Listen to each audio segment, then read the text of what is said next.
When Henry Rotich was appointed the cabinet secretary for the National Treasury in 2013, many welcomed the news with great expectations. And Rotich, then a senior economist at the Treasury, was part of the team credited with the improved performance of the country's economy.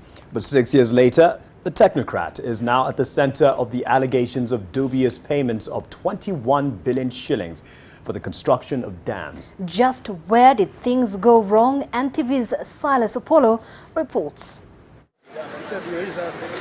That a man with decorated credentials would be blamed for some of the economic turmoils facing the country still baffles many. Henry Rotich, the 56-year-old economist, has enjoyed an illustrious career from the Central Bank of Kenya, the International Monetary Fund (IMF) to key positions in the Treasury. For most of his admirers and colleagues, the Harvard Kennedy School graduate has enjoyed a career considered exemplary. But it is his stint at the helm of the National Treasury that has set him on a collision path with critics.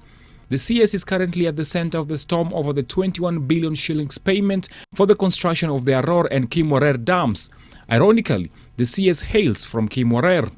His lawyer, Kato Kigen, who had on 2 occasions accompanied him to the DCI for grilling, has however maintained that the CS is innocent. Otherwise, we have availed the information they needed, and we commit ourselves to be available to assist in the investigations.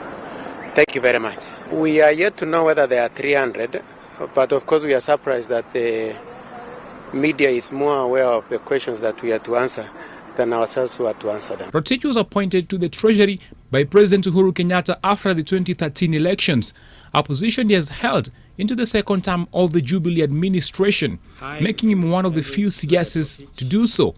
Some have argued that his apolitical character is to be credited for his long stay in the docket despite the turmoils. Be faithful to the Republic of Kenya. But besides the dam saga, the CS has in the past been on the spot for what some economists have termed over-borrowing to finance infrastructure projects. Borrowing is critical, but it's not a critical prerequisite. It's not a necessity. Some supporters of the Jubilee Party have credited him with successfully floating the first Eurobond and the subsequent ones, but these are now at the center of the country's ballooning debt. Rotich's appointment to head the Treasury was seen as a win for the Jubilee administration, thanks to his glowing credentials and deep-rooted links at the Treasury. The career economist was the head of macroeconomics at the Treasury and worked with President Kenyatta, who was then finance minister in the Grand Coalition government. While it may be too early to predict what the future holds for the career technocrat Henry Rotich, one thing remains for sure: the road ahead may continue to be a bumpy one. Silas Apollo, NTV.